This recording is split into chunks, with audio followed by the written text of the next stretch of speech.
Good evening, everyone, for attending our session today on the path forward for DMOs. This session today is a continuation of our collaboration between Google and BCG on how DMOs need to navigate a past COVID or a world post-COVID in tourism, and like what needs to be done and how DMOs are at the centerpiece of that evolution. So with me on the stage is Eva Kattling. She is the Global Destination Marketing Partner, if I get it right, from Google. And she will join me today in our discussion. So thanks so much for attending, Eva. Now, my name is Hans Clement. I'm a managing director in BCG.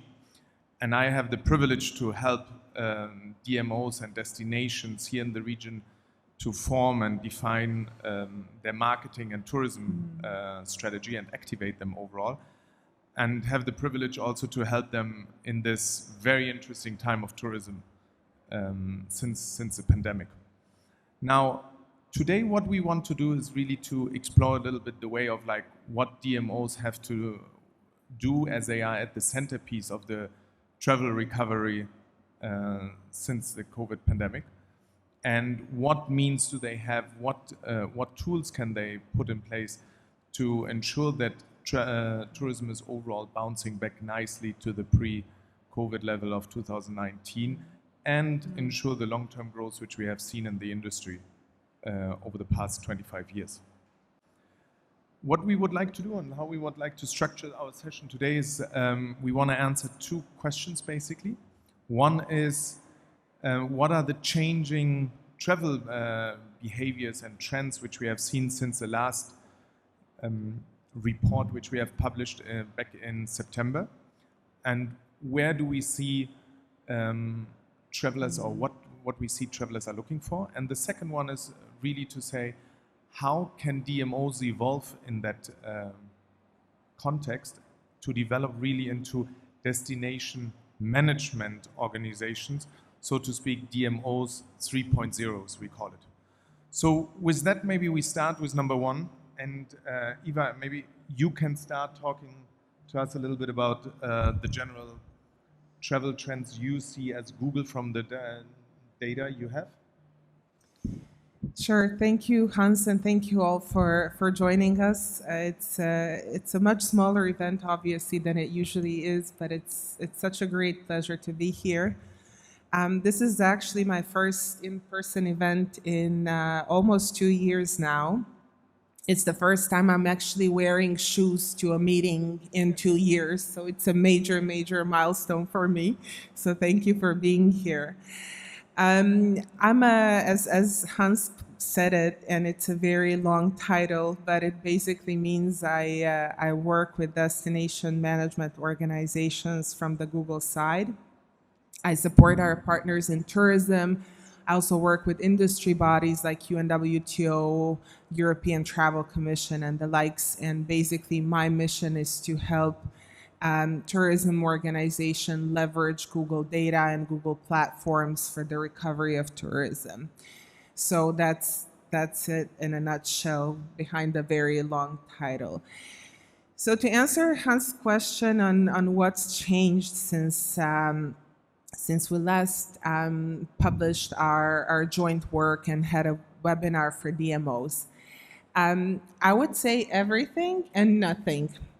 So nothing in a sense that the main thing we've observed back then, which was a huge amount of uncertainty and volatility, that's still there.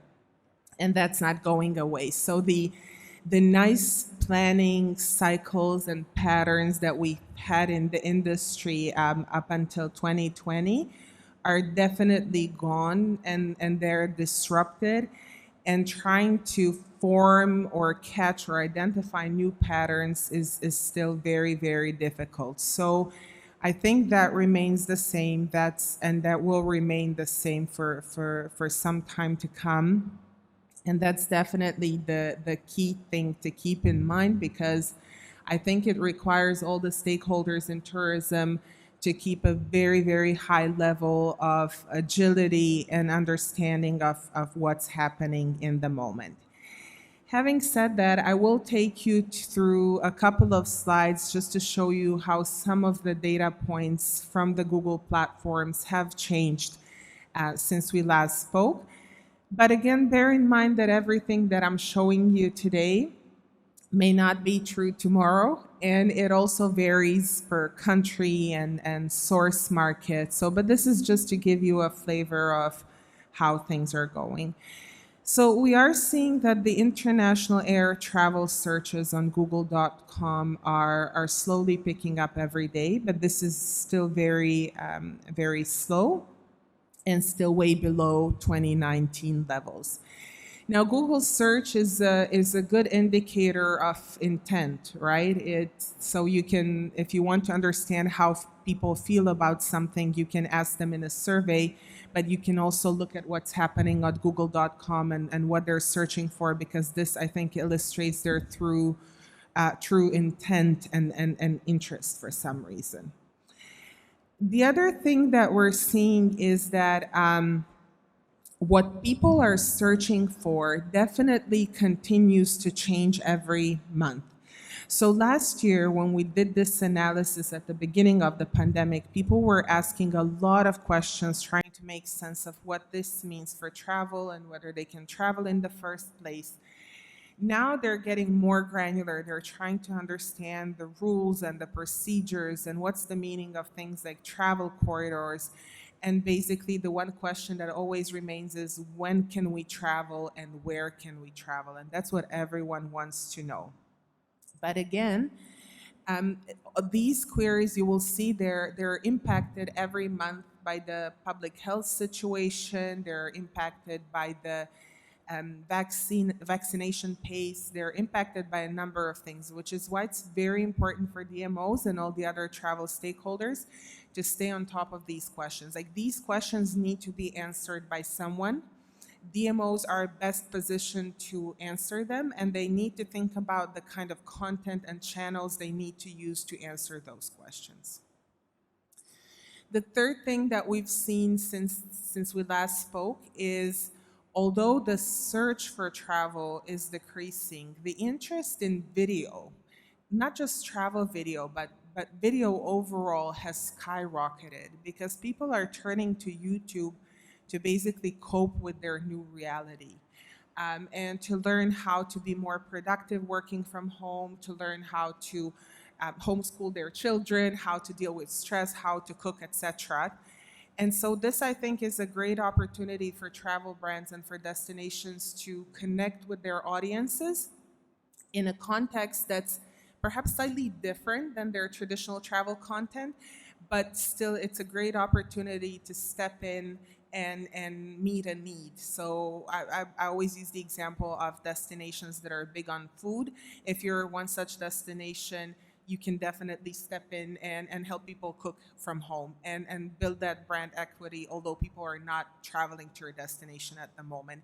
So be mindful that, yes, video is a huge resource for people during this pandemic, and it has really bred a whole category of new content online, basically. The other thing is that we're seeing is that people are trying to travel virtually. So the searches for virtual or digital travel experiences have also skyrocketed since the beginning of the pandemic. So it's critical for travel brands and particularly destinations to be able to deliver that experience to them at home, whether through virtual tours, through Google Arts and Culture, through live streams. So anything that can basically help them fill that void that has appeared with the absence of actual travel, and actually prepare them for the experience that they will have once they're back. The other thing that we've seen since our last conversation is how the interest in vaccine and travel has evolved. So when the pandemic first started, people turned to Google to understand how will vaccine develop? How long does it take to develop it? And now they're interested in, okay, I've been vaccinated. How do I travel?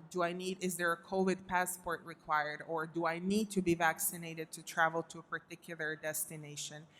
And so the correlation between vaccination and travel is definitely there. Again, it's another area of information that DMOs need to manage. Their prospective travelers need to be aware of what the situation is in the country with respect to vaccine. What are the requirements if they want to travel to particular destinations? It's a huge area of interest to keep in mind. And they're trying to make sense of the rules, so make sure that those rules are known to them. And finally, this is something very interesting where I'd like to spend a bit of time on is we've seen two key shifts basically in the decision making.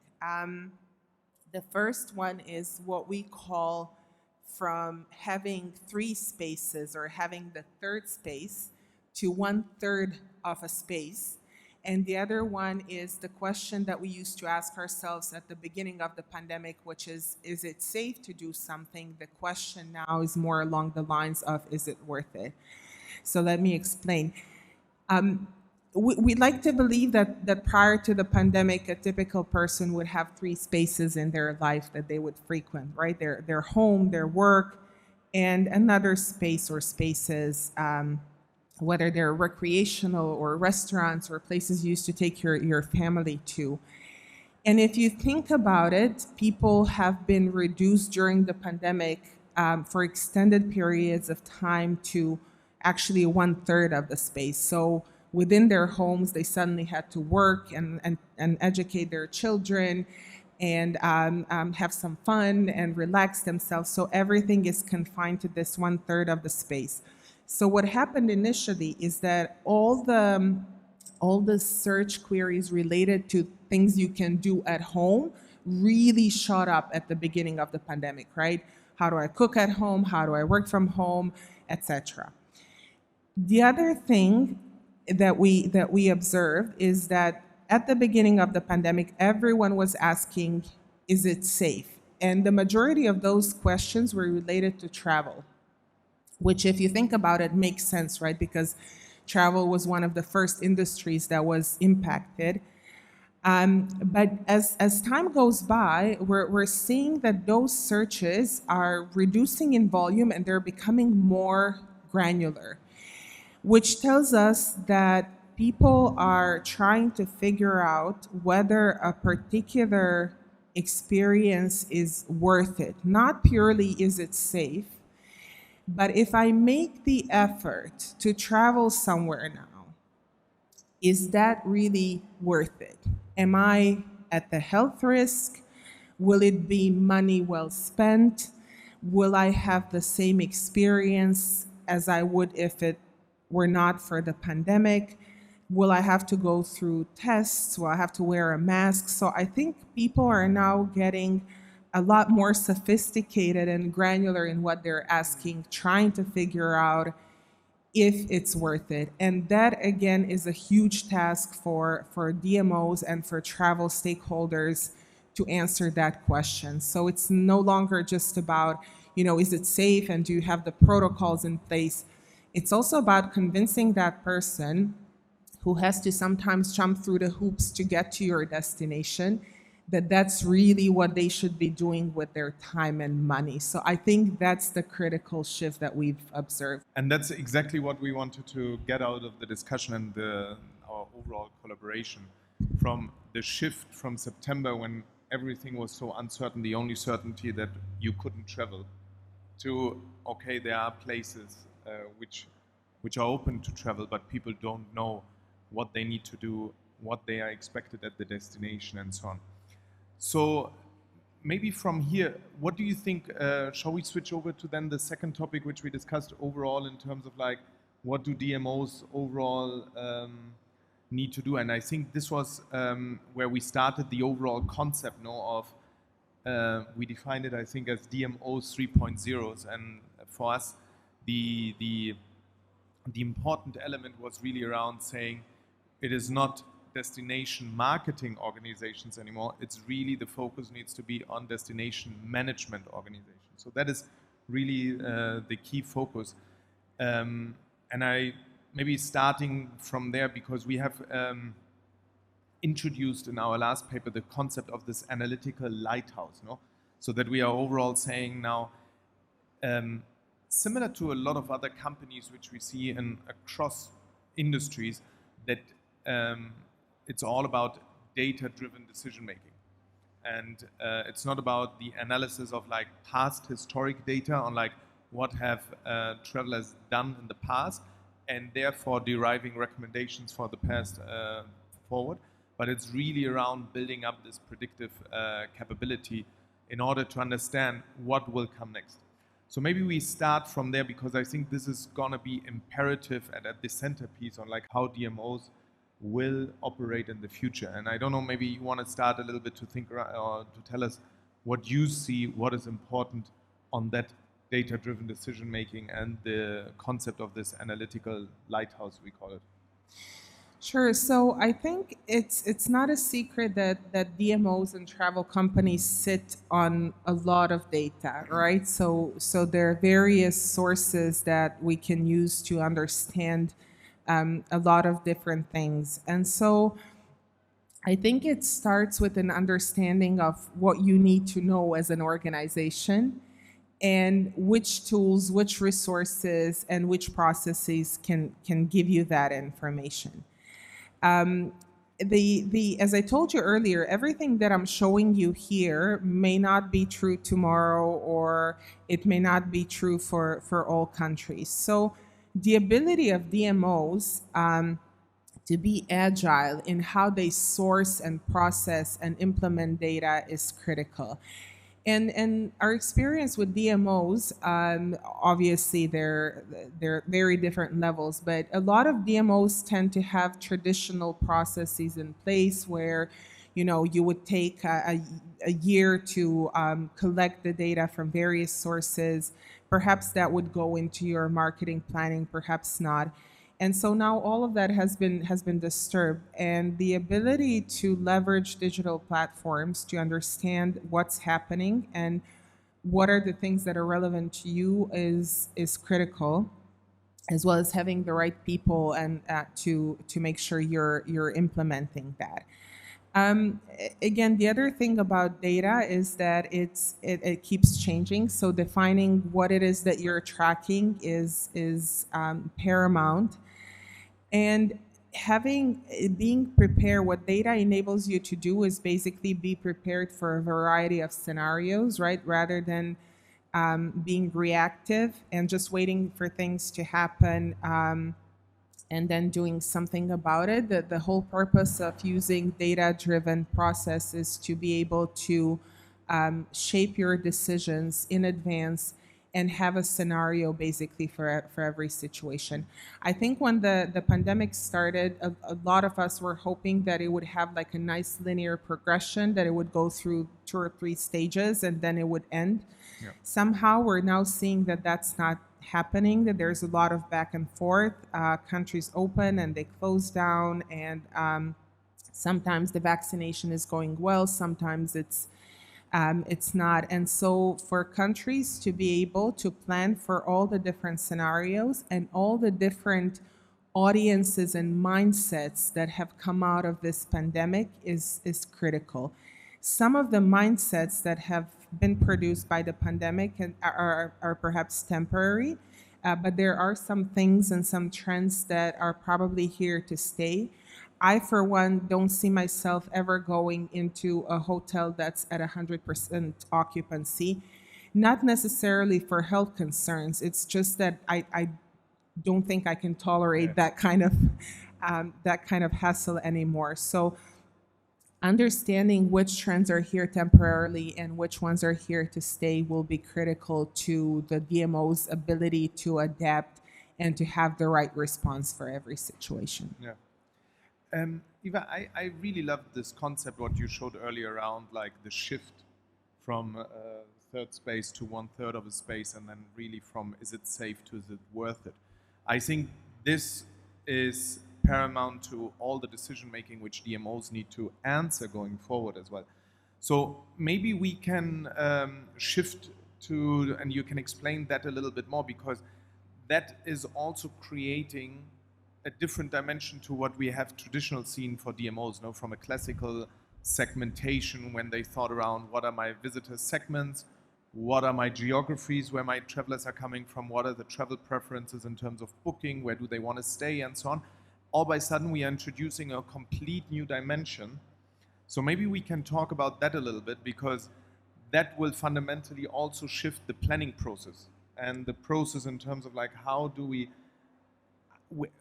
as you mentioned earlier, no, the scenario planning, because I assume within our source market or within the source markets of respective DMOs, you will see a lot of shifts among these four quadrants. To say like, okay, there's now a bucket of much more optimists who say like, okay, we see now as in our country travel is safe and in our favorite destinations we can go again. Or to people, depending on where they're from, they're more the bucket of curious or cautious people are much stronger. So maybe we can talk about that a little bit, and then we shift from there.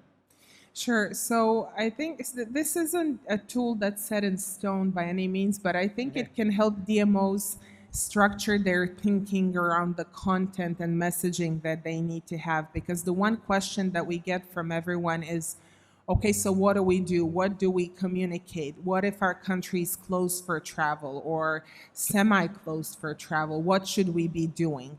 And so this can perhaps help you structure the thinking. So basically, this grid here categorizes mindsets and readiness of users based on the two criteria, which is basically how willing are they to venture out of their third of a space into a third space. And there's a very helpful tool that can perhaps be of assistance with this. It's called Google Mobility Report. It's a public free tool. If you just Google it, it will come up. It's available for every country.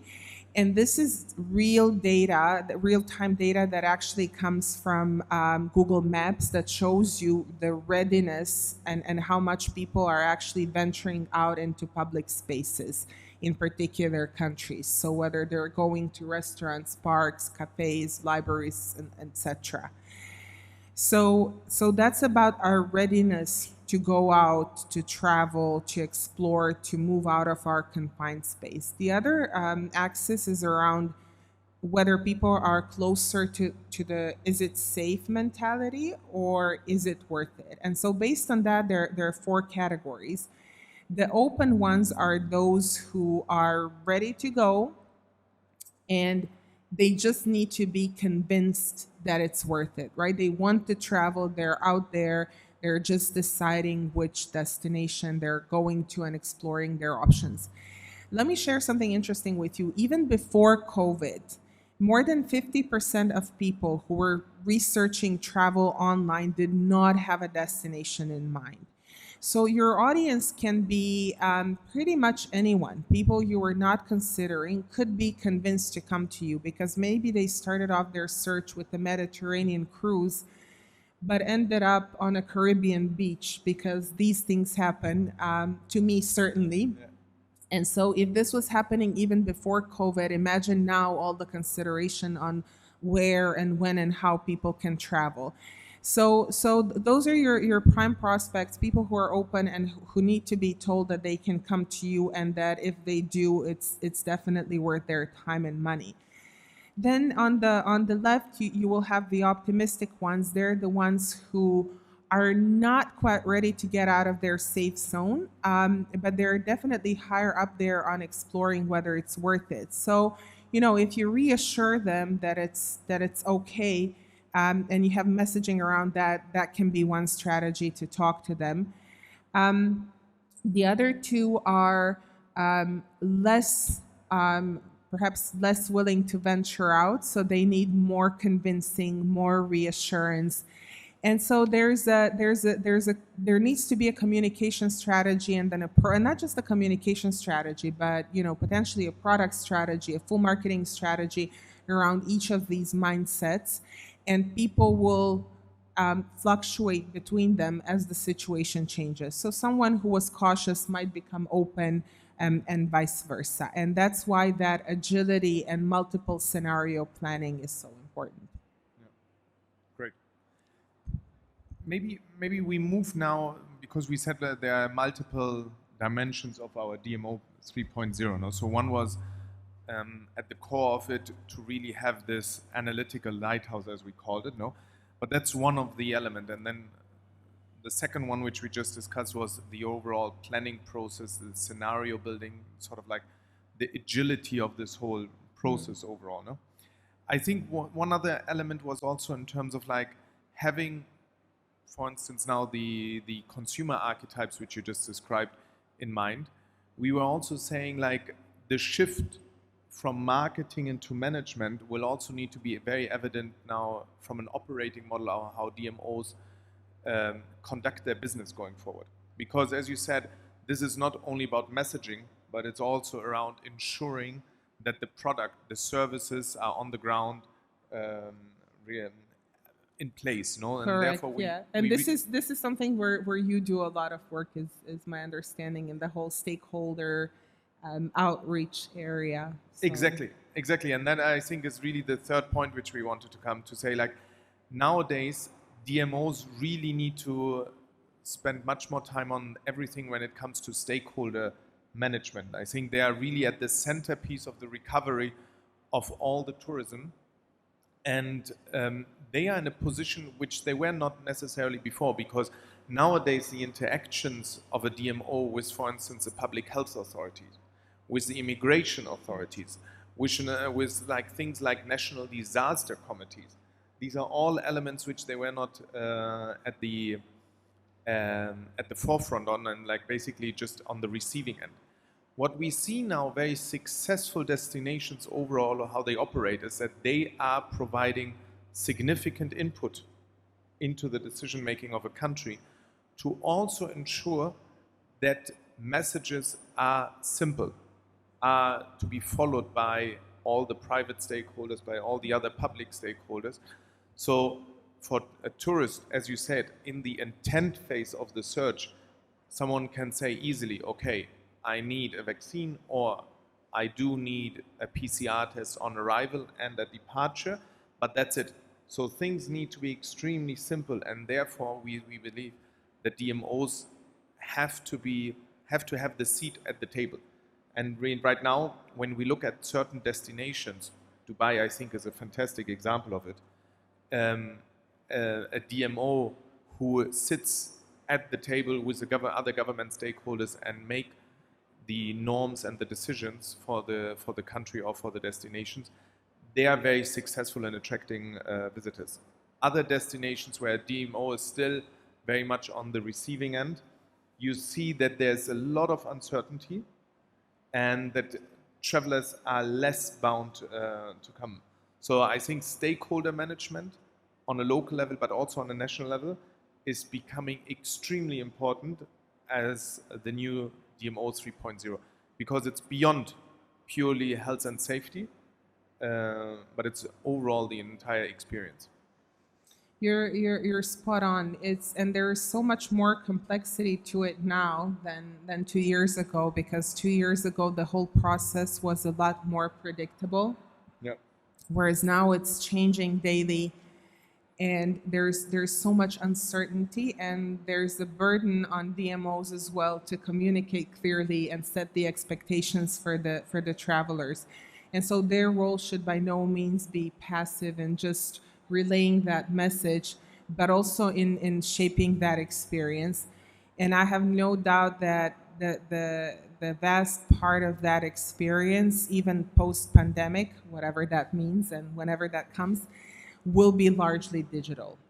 Yeah. And the reason I'm saying this is not just because I'm from Google, but because we'll definitely continue to see people seeking information online, seeking to do as many things online as possible as part of their journey, without unnecessary hassle, paperwork, and interactions. And so DMOs really need to be stakeholders in designing that journey with the other players in the ecosystem, rather than just passive messengers to the travelers. Okay, this is what you can expect once you're Exactly. here. Absolutely, no. So I think this we will see that much more going forward, that they need to have that view from the visitor overall, and like not saying like, okay, you need to visit the pages, for instance, of the public health authorities and then try to understand what's happening. I think they need to also be a translator of how a visitor would like to come and enjoy a Definitely. destination. And if you think about it, before COVID, DMOs would typically, their job typically was to generate the demand for the destination at a very high level. And a typical tourism board would tell you, okay, in this country, you can go skiing or diving or swimming, and we have great restaurants. And that was about it. And Yeah. so now there's all of a sudden, there's so much demand from the travelers to understand so much more granularly what is happening. And they now have requirements and expectations that were simply not there before. So I think it's a very exciting time. I think the industry will need to redefine itself. Although the numbers are still not looking good, I think it's still a very exciting time Yeah. to be in the industry. Yeah. But again, coming back to our slide, which you see on the screen, I think it's so rich in terms of like understanding what a DMO needs to do, because again, in the past, as you said, it's around like making a destination attractive. Now the messaging needs to be different. It's term like, is it worth it? I think we are going back to the fundamentals on why people travel and why your destinations are fulfilling these needs, these essential needs a traveler have. So basically reinventing this whole prospect. This is one. But on the other side, then a DMO also needs to say like, okay, we have hospitality capacity, we have testing capacity, we have these emergency type of capacities to provide, for instance, the people on the cautious bucket all the reassurance that like if you travel, it is safe as well. So I think the bandwidth on what we need to provide as a DMO is also becoming huge going forward, and that is very important. So that was a third one. I think there was one other dimensions which we thought is extremely important, or which we wanted to make sure, is the whole notion around the visitor journey. You know? So we were thinking around nowadays. A visitor journey becomes so complex, because in the past it was around, okay, you generate the demand, as you said, from the intent stage until the departure, basically. And only some DMOs have really started to map out the entire journey step by step, ensured what of the steps are important and have the highest sort of like contribution to the NPS at the end of the day. But nowadays, I think we need to ensure that a DMO has this holistic picture in mind and ensures that we are giving comfort for a traveler across board. As an example, I was just over the Eat break now in a destination. I don't want to name now the destination because that would be slightly embarrassing. But I was being asked to keep 1.5 meter distance at the security gate, but then I was being pushed into the bus, which brought me to the airplane with the entire airplane. So there was a complete mismatch between what I was being told at one step of my journey versus other steps of my journey, and it feels really uncomfortable, and it creates this sort of like anxiety to say, why is this happening? And what we believe is now that DMOs need to map out the journey, ensure that the respective stakeholders in the journey steps are aware of their contribution and like the contribution to the overall satisfaction of the visitors. And I think we also need to ensure that like the DMO will be sort of like set the baseline to ensure that I think it's a very competitive space nowadays. If you see that some destinations, they have proven to be very successful to ensure security, comfort overall for the visitors. And I think DMOs should be that information lighthouse, again, to provide to the stakeholders to say, look, this is what other destinations do. They do the digital payments, contactless check-in, seamless integration without handing over, without having any physical interactions with a visitor in any shape or form. So I think DMOs will also need to build up that competitive intelligence for the stakeholders. I don't know if you seen that as well in terms of like, you've seen that in terms of your data on the passport, the vaccine passport, for instance, but also in terms of your queries, no? Yeah, absolutely. So I think even before COVID, the visitor journey was very complicated. If we just look at the pre-arrival journey and how do I arrive at the decision to travel somewhere, this was a very, very complex map with sometimes more than 300 touch points. You know, we like to think of the visitor journey as a funnel, as a linear journey. That's not the case. As I mentioned, even before the pandemic, people would explore different options, go back and forth between they would make their final decision. At some point, they might have been influenced by Google search. At some point, you know, they might have talked to a friend. They might have seen something on social media. And so all of those 300 plus touch points would eventually result in a decision to travel to A versus B. And so now add to all of that now the complexity of COVID, the restrictions, the is it worth it to travel in the first place, or should I be doing something else with my time and money? So the pre-arrival journey is complicated. There's if as a DMO you're not leveraging the digital tools up to its maximum, then this is definitely the time to get on that train, because otherwise there's no way to keep track of what's happening, what the priorities are.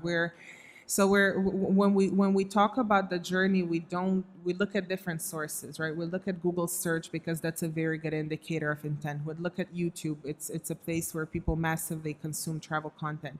We also do consumer surveys, Google consumer surveys, which is a quick online tool to gauge interest or to survey a particular topic. And sometimes you will see contradicting data between the different sources. And so you need to make sense of all that.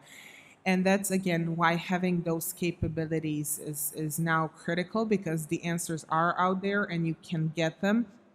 But as an organization, you need to make sure that there's a process and capability to do that. And that's one of the reasons why I think a lot of the DMOs that we work with have actually used the pandemic to grow their capabilities, to train their staff. We've actually launched a specific DMO curriculum to be able to, for them to be able to understand how to use data and tools to understand that visitor cycle. And so that's just pre-arrival. And then once they're in the destination, that's where I think the whole stakeholder management conversation comes in, because if the ecosystem was previously not working as a system but as silos, Yeah. well, that now particularly doesn't work, right? Because you want to connect those dots to have that seamless journey. So there is a lot of complexity there, and the thing with digital is that it's simple and it's complicated at the same time. And I know that the transformation seems very daunting to a lot of organizations, but then I think once you set up your objectives the right way and you use the platforms that are out there properly, it becomes a much, much easier process in detecting that visitor cycle and how well you're doing on it. Yeah. Yeah. No, and that leads me, I think, to our last point in terms of on the reinvention of DMO 3.0 is the whole element around the operating model. And you were alluding to it in terms of capability building in order to use data, read data, assess data, and act upon it. Because I think you in your daily life have a lot of like situations in which DMOs are thirsty for insights, provide me more insights, and we have the same, like more, draw out more insights from the consumer surveys and so on and so forth. But then the question is really, how do you use it? How does it trickle down to each individual in the organization so they can connect the dots, ensure that everyone was working towards the one common goal, and use not the gut feelings anymore, but really the ever-evolving data which we see, or the data sentiments which we see in, from our work here. I think there's one other element, and that's for us also embedded in the overall larger picture around operating models for DMOs.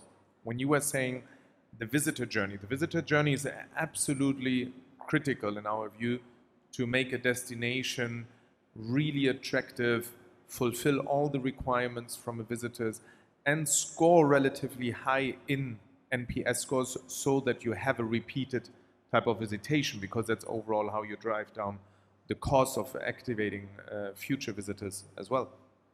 But one of them is, if you do not have a proper destination governance in place as well, then all of that is going to be extremely difficult. And we see that nowadays here as well in the region of new DMOs and new tourism destinations who are being set up, that this is key for them in terms of like, how are they going to introduce a proper governance at the country level, at a destination level? How can you influence it, and what means do you have as well? Because one thing, and what becomes very evident, is that the DMOs will understand the power of their data, of their aggregated data, which they can share with the respective stakeholders. To say, I know which visitors are coming, I know the travel window, I know the preferences generally, I have it all aggregated, and if you want to participate as one of my stakeholders in improving the overall journey, I can share with you the data, I can promote you, I can overall direct certain visitors in terms of like your offerings and so on. So I think that becomes very important on making a destination successful. The overall governance on like how the interactions between DMOs and the service providers, and how do you enforce this type of governance. And governance, it's not in that form only about money or funding from a DMO, but I think what they are exploring these days is really around the power of data as a currency at the end of the day, which they will share. And I think you are working on that as well, on like how do you aggregate the data from various sources, no? True, and I think DMOs, like many other organizations, used to operate on an autopilot prior to the pandemic, and because a lot of things were going smoothly, and there were patterns that were repeating, so there wasn't an immediate change to demand to change things dramatically. But now that's definitely there. So what I would say for any DMO right now, the key questions, and not just DMOs, any organization, the key questions to ask yourselves now are, do we have the right people? Do we have the right capabilities? Do we have the right processes? And do we have the right partnerships and tools? Because I think that will ultimately decide how equipped they are to deal with what tourism will be going forward. And this may require some very significant changes in the organization and how things are done. But I think eventually those who are able to get on that train faster than others will have a competitive advantage. I keep referring to when things go back to normal, although we don't know when and what that means. Those destinations that have been able to transform themselves during this crisis, who've stayed in touch with the consumers, with the travelers, despite the restrictions, who've managed to understand what's important now, I think they will benefit hugely once everyone gets back in the game and starts communicating and convincing people to come to their destination. Yeah, no. So I think these were like the main points which we wanted to cover overall in terms of like our DMO 3.0 evolution, I would say. And I think to conclude, really, it's around, for us, a couple of points which we wanted to reiterate. One was to say, in terms of the consumer trends and the behaviors and the sentiments, which you showed earlier, Ivan, no? It's about, in September, it was all about, is it safe and when can we travel again? And now the whole mindset have shifted into, is it worth it? What do I expect? And the differentiation between our different buckets of consumers. And with that, I think we can just reiterate and reinforce our message, which we want to bring to all the DMOs, is to constantly keep an eye and an ear on like the travel sentiments and the behavior, because it will be evolving. It will be evolving so fast, like it hasn't evolved in the last 10 years. What we will see, what we have seen in the past 18 months and what we will see in the near future. So I think this is going to be extremely critical. Then I think out of that, as a consequence, we really say, like, at the centerpiece of any successful DMO, we need to have this analytical lighthouse, because that will set the tone in which direction should a DMO go. We talked about the scenario planning in terms of the overall planning process, because we have supported a lot of the DMOs to say, like, okay, do your annual plan, provide it into your country plans, roll out your marketing budget, and off you go, and you're just doing quarterly assessments in terms of, like, are you meeting the targets or not. I think that stage has completely passed, and we need to have a much more agile planning process, all driven by what's happening in my source countries, what is happening with my different demand buckets, segments, what channels, what categories, and what geographies do I target now, because I have the offering for these type of travelers. Then we talked about the overall alignment in terms of the stakeholder management, so that DMOs need to be very at the forefront of, like, all the decision making in a destinations, with all the respective public health or public authorities, like such as like health authorities, but also in terms of, like, national disaster committees and so on, but also with the private sector, to combine all of them and provide a holistic, integrated offering, which goes hand in hand to our next point, which was around the visitor journeys. To really say, we need to have this end-to-end process in mind, or the end-to-end journey, and ensure that everybody in the journey provides the right experience. And that needs to be measured, and that needs to have certain governance in place as well at the destination level, so that you can incentivize the respective stakeholders to do what you as a destinations decide to do, and what you believe is correct. Because it needs to be integrated. And that's what travelers are expecting now, because they really look into, is it worth? And I think, is it safe will always be a predominant question. No? That's sort of like a hygiene factor, which we will see in the future. So that was the other piece. And then the first one was really around the operating model. No? The operating model in terms of, like, what type of capabilities do we need to have in place at a destination? What processes do we need to put in place? Ensure that the overall mindset goes away from a destination marketing organization to a destination management organization, that the product teams, the commercial teams, the stakeholder teams, the marketing teams all work hand in hand and upgrade the overall experience, or the overall offering at a destination. And I think what you, once I go through that again, what you realize is that they are all interconnected with each other. So you cannot go step by step. It's like all interconnected, as we said, stakeholder management, visitor journeys, and the operating model, and the whole planning cycle. So I think this is, in our view, where the whole journey goes to for a DMO 3.0 to be successful. Some of the DMOs which we are working with, Eva and I, they are doing it fantastically well, and we believe that they are on great track. Some others, I think we have overall a bit of catch up to do, and this is overall a space in which we see a fierce competition. No? That's what we were discussing earlier as well, Eva, that it has become so competitive, and there will be a whole change of like market share allocation in the future of destinations, which was kind of like unexpected and unknown to some of the destinations. I think you were mentioning earlier the example of skiing and so on. Like how do you attract different buckets of visitors? Correct?